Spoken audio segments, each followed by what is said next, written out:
What's that thing you once said, or did that still makes you cringe today? My first big meeting in my job with all the head honchos, and I had to leave to go to a doctor's appointment. I was so nervous about walking out of the meeting, I actually said to my boss's boss, "Good night, I'll miss you." My boss found it hysterical and told me I turned bright red as I shuffled out the door. That sounds awkward but honestly kind of relatable. It's hard to keep your cool in those high-pressure situations. Saying good night instead of something appropriate adds to the cringe for sure. At least your boss found it funny. Moments like that stick with you, right? You never forget them, especially when you find out how you made everyone else feel.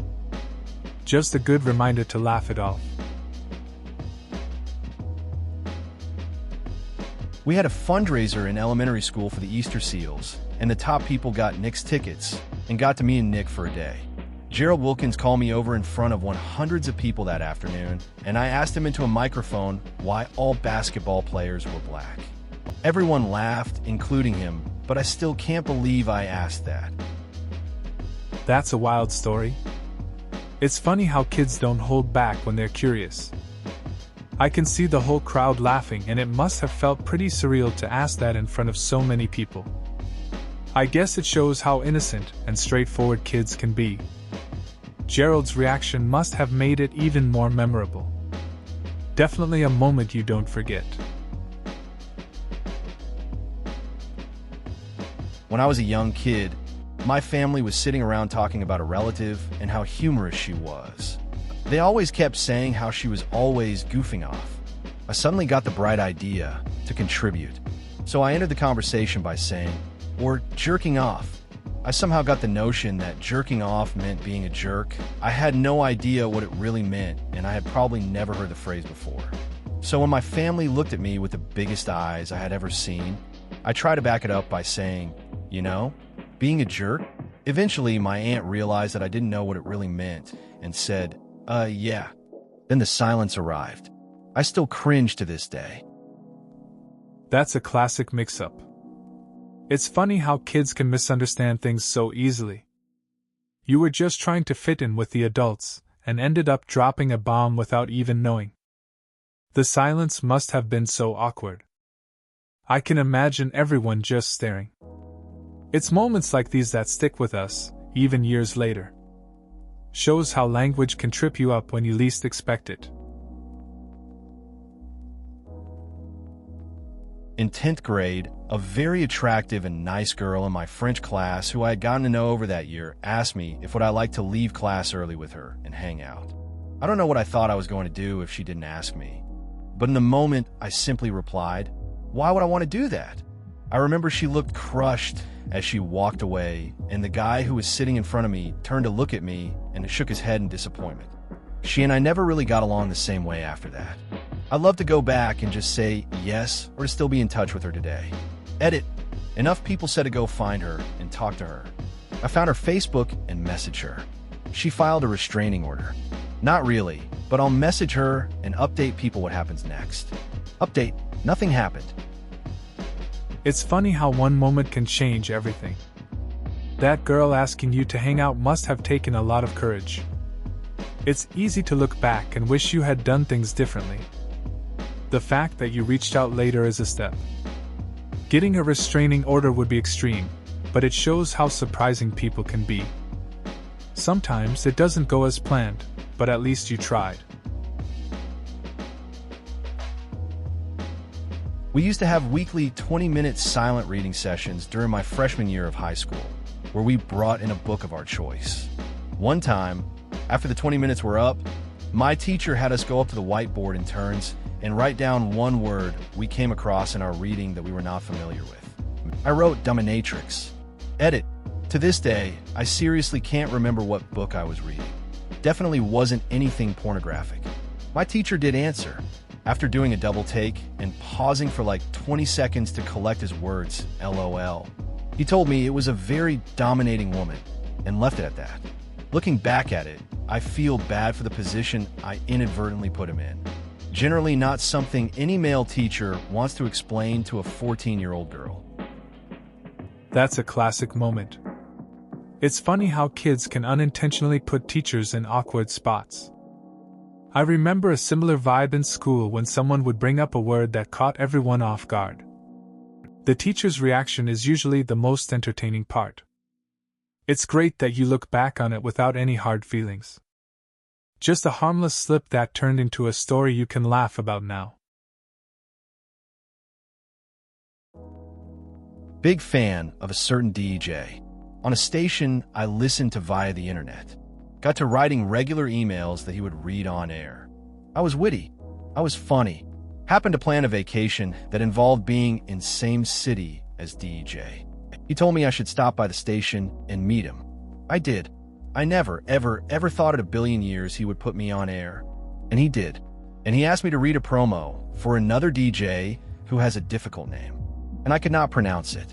And I was desperately unfunny in the banter he tried to engage me in. My embarrassment went so deep that I felt I was almost having an out-of-body experience. This is not happening. It simply cannot be real life. I turned maroon. I soaked my clothes in sweat. I was shaking when I stood up to leave. But I survived. And no, I was 40-something when this happened. And yes, he was in his 40s and knew my age. And bless him, he mentioned me in a nice way in the book he later wrote about his years as a DJ. That's a pretty relatable story. Meeting someone you admire can be nerve-wracking, especially when things don't go as planned.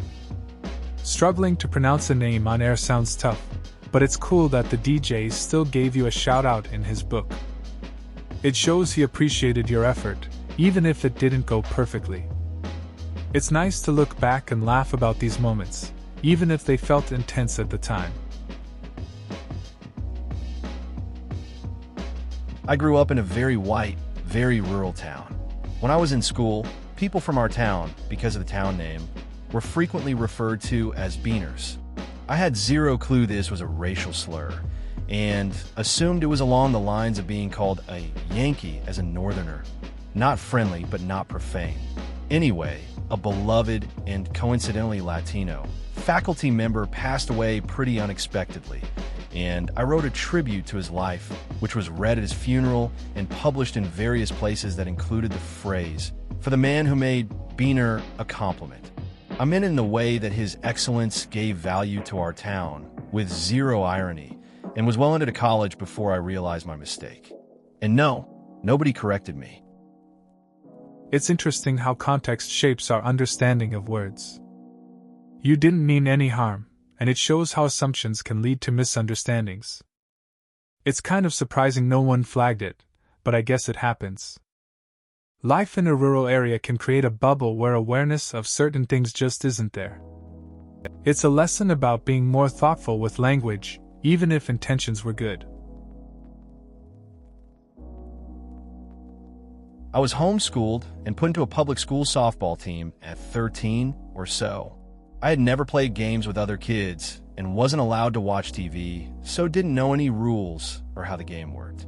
I just ran around when people yelled and tried to steal the ball from people from time to time. I ran the bases when I was supposed to be at one. I stole home plate. I threw the ball to the outfield. Those poor kids probably thought I was disabled. Thank you for the gold. It's kind of funny how you jumped into that softball team without any experience. Must have been a strange mix of excitement and confusion. Running around and just doing what felt right is pretty relatable in a way. Those kids probably had no idea what to make of it. It's cool that you went for it, even if it was chaotic. You were just figuring it out as you went along. Went over to my crush's house to study. After studying for a bit, I put on a hockey game and ordered us a pizza. After we ate and studied some more, she invited me upstairs to go to bed. I said no, we'll just stay down here and watch the rest of the game. Realized about a week later, I was invited to my crush's bed, but turned it down for hockey. Yes, I am Canadian. So you went to study, then ordered pizza, which is pretty chill. Watching hockey sounds good, but then you turned down an invite to your crush's bed for it. That's a pretty big choice. I get how hockey can be important, but you might want to think about those moments next time. Just a casual study session turned into an opportunity for something more, and you missed it. Classic. In 6th grade, I had a crush on this girl, and so I followed her around on my bike at the homecoming pep rally at our town square. I was absolutely conspicuous, and her and her friends even ran away one time when they noticed me once. Then when I was riding around looking for her, I was stopped by a guy and his friends from a different middle school. He asked if I was following his girlfriend around. I said no, but he knew I had, and said to stop cause I was creeping her out. He ended up being friends with some friends of mine and told them about it. I didn't live that down for a long time, and it makes me cringe every time I think about how lame I was. I have a whole list of awfully embarrassing middle school stories. Sounds like a classic middle school moment. We've all been there, crushing hard and making questionable choices. Following someone around is pretty awkward, and it's even worse when others call you out on it. It's weird how things like that stick with you, huh? Those years are filled with cringy moments that shape us, but they also make for some good stories later. Glad you can laugh about it now. One of my best friends had a radio show on our university station. I liked a guy in one of our classes and my friend, and I thought it would be clever for him to interview me off air about my interest in that guy. We put the interview on a disc and gave it to him. The feeling was not mutual. I graduated 5 years ago, and I'm married now, but this still makes me cringe so hard. That's an interesting situation. Your friend probably thought it was a funny idea, but yeah, those kinds of moves can backfire. It's wild how something that seems clever at the time can turn into an awkward memory later. Sounds like you handled it well, though. Life moves on, and now you have a different perspective on it. It's good to look back and laugh about those moments. I was at a club, and the part we were was kind of lame. So I was a little drunk and walked over to what seemed like another room in the club. I am walking with these 3 girls behind me, and as I'm crossing over to the room, this other guy is walking opposite to me. We kind of do that stupid dance when you run into someone in the hallway, or whatever. I laughed. So did he. Then I thought, why the fuck isn't he out of my way yet? Then I noticed he was wearing the same shirt as me. It was a fucking mirror. That's a funny moment. You think you're about to bump into someone, and it turns out to be yourself. Must have been a bit surreal, especially in that environment. It's like your reflection was giving you a little competition or something. Just a reminder of how wild things can get when you're out and having a drink. Makes for a good story to tell later. Career day in 2nd grade. A cosmetologist was speaking to the class and asked if we knew anyone in the field. My aunt was one, so I raised my hand excitedly. She asked me if I want to follow in my aunt's footsteps and become a cosmetologist as well. My response, I think it would be neat, but my mom says I'm smart for that. It's been a very long time, but I still felt like the biggest asshole ever. If I could, I'd go back and slap the taste out of my own mouth. Edit, I was owned by my smartphone. It doesn't agree that I'm too smart, so it made me to smart. Edit 2, a word. I remember something similar in school. We had a career day too, and I said I wanted to be a firefighter. But when asked about it in front of the class, I kinda shrugged it off, thinking I should pick something more serious. Looking back, I just wish I had owned it. Sometimes, our younger selves say the most honest things, and we forget that it's okay to dream. I had a disgusting crush on this 8th grader when I was in 7th grade. Me being a creep, I found out his dad was a doctor. My stupid brain decided that would finally be how I start a conversation with him. So I go up to him one day after school, and I'm like, hey, your dad is a doctor, right? He looks at me strangely and says yes. And I open my big dumb mouth and say, he's really great. I go to him a lot. He gets this very confused and slightly disgusted look on his face and walks away. Come to find out, his dad was a gynecologist. Uneasy face. That's an awkward moment for sure. You really had a unique approach to starting that conversation. I can imagine his reaction being a mix of confusion and concern. It's funny how our young brains work sometimes. You were just trying to connect, but didn't quite think it through. Hopefully, you laughed about it later, even if it was a bit cringy at the time. It's all part of growing up, I guess. I was 6 or 7, and at that age, most people are pretty flexible. Well, I learned that I could put my foot behind my head, and I thought that made me cool. Well, fast forward a couple of weeks, and my parents are picking me up from a friend's house, and they start chatting with my friend parents. I decided, I should show them my cool trick, putting my foot behind my head. So I get off of the couch and put my foot behind my head, and right as I do that, I let rip a massive fart. I mean, it was a good 7 to 10 second fart. Everyone was looking at me, and I am constantly reminded of it. Never gonna live it down. Edit. And my most upvoted comment by far is about farting in front of my family and friend. Should I be happy? I think I'm happy. That's one way to make an impression. It's funny how kids think they can show off their unique skills. The whole situation turned into a memorable moment, even if it wasn't planned. Now, that fart is a story that probably gets told at gatherings. Guess you left a mark, just not the one you intended. It's all in good fun, though. At least you got a laugh, right? I went to a really swanky Mardi Gras event in Louisiana as a guest and didn't know that the buckets of drinks were ordered per table because people were up and dancing. So I grabbed a drink from a table and was sitting nearby, and my wife nudges me and says, "That dude at the drink table is seriously pissed looking at you." I just froze up for some reason, like do I face him or just awkwardly stare in every direction but his the rest of the night? I chose the latter. I felt bad and just left the drink where I sat, unopened after like 30 minutes. If I had just gotten up, apologized, and given it back explaining the mistake, it would have been no big deal, but as each minute passed, it just got worse and worse. I still think about it while I try to go to sleep sometimes, and the cringe keeps me awake. That sounds like an awkward night. You just wanted a drink and ended up caught in this weird situation. I get how those moments can stick with you long after. Sometimes it's easier to just avoid confrontation, even if you know you should say something. That lingering cringe is just part of life, I guess. But it's funny how a simple mistake can haunt you like that for a while. When I was 10, for a school project, I made a roller coaster park called Dildamania. My clever little park name got found out, and for some reason, every teacher knew about it. Whenever I bumped into a teacher or went into a lesson, they would stare at me or bring it up. I still get chills when thinking about it. A whole 6 months of embarrassment followed. That sounds pretty rough. I mean, being a kid and having your project blow up like that must have been awkward.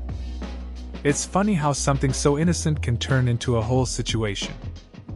I guess it teaches you about how a little creativity can have unintended consequences. 6 months of teachers giving you those looks must have been tough. Just a reminder to watch what you name your projects, I guess. One day when I was in kindergarten, there was a girl that I had a little crush on. At least as much of a crush that a 5-year-old can have, I suppose. The teacher summoned us to the floor area, where she sat on a chair to read to us or something. I wanted to sit next to said crush, but she wanted to sit next to her friend. What did my rational 5-year-old mind do? Cry. Yep, I bawled my eyes out because she didn't want to sit next to me. Naturally, the teacher stopped and asked me what was wrong. After my blubbering story about her rejecting me, in front of the whole class, she forced the girl to let me sit next to her. Bonus cringe. I forgot to tell my mom that we were doing a show and tell about with a theme of collections. So at the last minute, I decided to take all the Tupperware lids to school. So for all my class knew about me, I collected Tupperware lids and cried about not being able to sit next to girls. Edit. Thanks for popping my gilding cherry, random stranger. I'm happy that my embarrassment can make people laugh. That's a classic kindergarten moment. It's funny how at that age, emotions are such a roller coaster. Wanting to sit next to your crush and then crying over it seems so dramatic now, but it makes sense for a 5-year-old. Bringing Tupperware lids to school takes it to another level, though. Imagine your classmates thinking that was your big collection. Kids have a way of making the simplest things unforgettable. When I was in the 6th grade, I brought a copy of Electronic Gaming Monthly to school, and I read through it between classes, if I finished something early at lunch, etc. Mortal Kombat was the headline story, and they had a joke in there that went, "What's the fastest way to a man's heart? Through his sternum." Thinking this was clever, I went and told my English teacher the joke. I walked right up to her and said, "Hey, what's the fastest way to a man's heart? Through his scrotum." We both turned bright red. I left, and we never discussed it again. That reminds me of a time in school when I tried to impress a teacher with a joke. I thought it was funny but totally misjudged the audience. Just like you, we both ended up awkwardly embarrassed, and it became one of those unspoken moments. Sometimes, those little incidents stick with you more than the lessons. I guess that's how you learn not to mix humor and seriousness. When I was 16, I ran into my mom's best friend in the grocery store and said, "Mom didn't tell me you were pregnant. When are you due?" "I'm not pregnant. I'm just fat," was her reply. I've never made that mistake again. I could be in the delivery room with a woman and see the baby's head crowning, and I'd still ask something like, "So, do y'all plan on having children?" That's an awkward moment for sure. Running into someone and making a comment like that can definitely backfire. It's interesting how one experience can change the way you approach similar situations in the future. Now, it seems like you're more cautious with those kinds of questions. It's a good lesson in being aware and thinking before you speak, especially about sensitive topics. Simple, but definitely memorable. In the 9th grade, some older friends asked me to be the keyboard player in their band. My 3rd time playing with them on stage, the lead singer and the guitarist said that they were going to be late, so it was just myself, the bassist, and the drummer, and we had to start. After a quick discussion, the drummer and bassist told me that I had to sing, and I begrudgingly accepted it. It was going well until we got to our 3rd song, which started with a drum solo. The drummer, for some reason, couldn't remember how to start, so I started playing hoping it would jog his memory. He couldn't figure it out, so I went on to the first verse. The moment I started singing, puberty shoved its dongle down my throat, and I had the worst voice crack I have ever had to this day. Everybody stopped and looked at me. I panicked and I left the stage. Holy fuck. Even now, for years later, every time I'm with someone who was in the crowd or with my previous bandmates, it gets brought up and another part of me dies. That's a rough moment to go through. It's funny how stuff like that sticks with you. I remember something similar. I had to speak in front of my class and choked up halfway through. The awkwardness just hangs in the air, and you wish you could disappear. Over time, it becomes a story you can laugh about, but in the moment, it's just cringy. Those memories have a way of haunting you. This was actually my mom, but unfortunately I was right there. When I was doing a study abroad year in college, my mom came to visit, and we stayed with my French boyfriend's family during the holiday. They were really nice people who ran a program that helped blind people. At the time, my mom didn't know they worked with the blind. They spoke some English, but my mom didn't speak any French at all. One night at dinner, someone was telling a story, and my mom said, "I guess you could say that's like the blind leading the blind." Silence. Louder this time. The blind leading the blind. Get it? Ha ha heya. They just sort of smiled politely. That sounds awkward. I can picture the moment clearly. It's tough when language barriers get in the way, especially with humor. Your mom probably thought she was being funny, but it landed flat. The polite smiles from the family must have made it even more cringy. It's a reminder that not every joke translates well, especially in a different culture. Bet it made for a memorable dinner, though. A close friend had been dumped by her boyfriend and kicked out of her house on the same day. She called me in tears, and I invited her around my house for a couple nights just to let her gather her thoughts. Now, I'd never done anything like that before, and I couldn't remember the last time I had anyone around my house, so I had no idea what the fuck to do. When I'd shown her around the house and introduced her to my parents, we went to my room where she ranted about what she was going to do and how it's going to be hard to get back on her feet, etc. I was putting quite a few hours into playing World of Warcraft during that time, and I hadn't logged into it that day. So, after she was done, I kind of said, "Sue, is it alright if I just play some WoW? I'm so fucking bad at this shit." I had a friend who went through a tough breakup and got kicked out of her place. She called me crying, so I told her to stay at my house for a couple of nights. I'd never hosted anyone before, so I was a bit lost. After introducing her to my parents, she vented about her struggles. Then I awkwardly asked if I could play some World of Warcraft while she talked. Not really my best moment. In college, had a serious period leak situation, but was in denial, so sat there for another 20 minutes while blood leaked through uniform skirt onto seat. Once class had finished, immediately bailed, leaving blood all over seat for God knows who to find, sorry. Hid in toilets for the next hour, washing blood out of skirt and waiting for it to dry.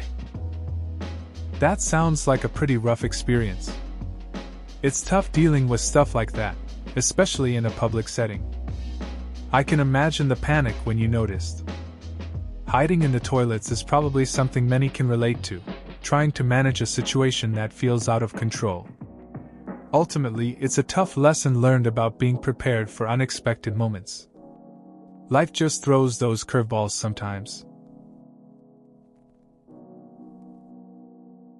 Probably too late for anyone to see this, but I was once in a movie theater that was mostly empty. It was me and a few buddies in the third row and a few other people sitting together in the front row. Well, one of the guys in the front row is sipping on IC and is at the end of it where the slurps are really loud and annoying. This seems to be going on for 5 minutes straight, so getting annoyed and trying to be a show-off, I make a really obnoxious slurping sound. To my horror, 2 of the 3 turn to look at me with disgust, and then I can clearly see it is not a guy drinking a Slurpee, but a quadriplegic boy with a tube and his elderly parents taking care of him. It's even more obvious in hindsight that they were sitting in the disabled spots. I was so mortified and embarrassed that I could barely utter, "I'm so sorry," before I bolted out and switched to a different showing. That's a rough one. It's wild how a moment can turn so quickly. You thought you were just making a joke but ended up realizing it was a serious situation. It's easy to misjudge things in the dark like that. I think we've all had those moments where we just want to disappear. You handled it the best you could, though. Just learned a lesson about assumptions, I guess. I waked into a great Clips to get a haircut, probably about 17, 18 at the time. The receptionist took my breath away, and I forgot how to process thought and words. "Name?" she asked me to see if I was in their system. Was all I could manage for like 10 seconds until I remember my name. I looked like the world's biggest idiot. I can relate to that kind of situation. I remember going into a coffee shop when I was younger. The barista was really cute, and I completely blanked on my usual order. Just stood there staring, feeling dumb while everyone behind me was waiting. I finally just pointed at the menu and hoped for the best. Those moments can be awkward, but you just laugh them off later. I was texting a girl whom I was interested in, and she was having a shit day. But she was kind of standoffish. Anywho, in an effort to find out what's bothering her and maybe brighten her day, I asked the question that we'll never forget, mostly because my friends won't let me. I asked this girl, "What's rocking around that pretty little noodle of yours?" Not my proudest moment. So, you tried to be funny and lighthearted, but it backfired. It happens. You were just aiming to connect, but sometimes jokes don't land like we hope. Your friends probably tease you about it because it's kind of memorable in a cringy way. You know, trying to lighten someone's mood can be tricky. Just a lesson learned, I guess. I was out with my GF and her family in a downtown bar around the time of Mardi Gras. This was back in college. It was her and her parents and 2 brothers and their girlfriends. We were having a great time. Her mom did a Jell-O shot and slurped it up like a pro. My GF did one and made a mess of it. We were all laughing at her, and I said, "Not surprised, she's not all that good at sucking." The comment was meant in complete jest, but there was a real uncomfortable silence for a while. It's funny how quickly a joke can change the mood. You think you're just being playful, but then it gets awkward. Her family went quiet, and I could feel my heart start racing. My girlfriend wasn't too thrilled either. I tried to lighten the mood again, but I ended up just digging a deeper hole. We laughed about it later, but that moment stuck with me. Just goes to show how careful you have to be. I was in high school, and we had a prize-giving ceremony during school assembly. My name gets unexpectedly called out, so I make my way to the front of the hall to collect my prize. I'm almost at the front when I have a sudden crisis of confidence and think that I must have misheard them, and there's no way they called my name. So I turn around, walk back to my chair, and sit back down. My friends are looking at me and ask me what the hell I'm doing and tell me to get back up there to collect my prize. So I get back up, walk all the way up to the front, and then have another crisis of confidence and think that my friends must have been messing with me. So I turn around and walk back to my chair and sit back down. The hall is silent, and the teachers are on stage looking at me like I just landed from another planet. That's a classic high school moment. It's funny how self-doubt can mess with your head in front of everyone. Your friends must have been confused watching you go back and forth like that. I guess it shows how pressure can really get to you sometimes, even in a moment that should be rewarding. Eventually you got up though, which is what counts. Pretty memorable experience for sure. I was at the cinema with my boyfriend at the time. The theater was pretty empty, and we were on our own in the middle of a row. I got up to go to the bathroom, and on my return, I quickly went and took my seat. I turned to look at my boyfriend, only it wasn't my boyfriend, it was a stranger, and on the other side of him was his girlfriend who was scooched down in her seat, so I hadn't noticed her. Then I spot my boyfriend 2 rows in front. I'll admit I was so mortified that I panicked, and as to draw less attention to myself, I sat there for a minute before getting up and going to the bathroom again, where I took off my jacket, put my hair up, and did my best to look like a different person. I went back in and sat in the correct seat and proceeded to die inside for the next hour. As soon as we left and reached the safety and anonymity of the car park, I have never laughed so hard in my life. 14 years later, I still cringe when I think about it. That's a classic mix-up. It's funny how your mind plays tricks on you in those situations. I can imagine how embarrassing that must have felt at first. Sitting there, trying to blend in, only to overthink it. But the relief and laughter afterward must have been great. Those little moments stick with you, and they're often the ones that bring up the best stories later on, even if they're cringeworthy at the time. Please consider subscribing if you enjoyed. Love.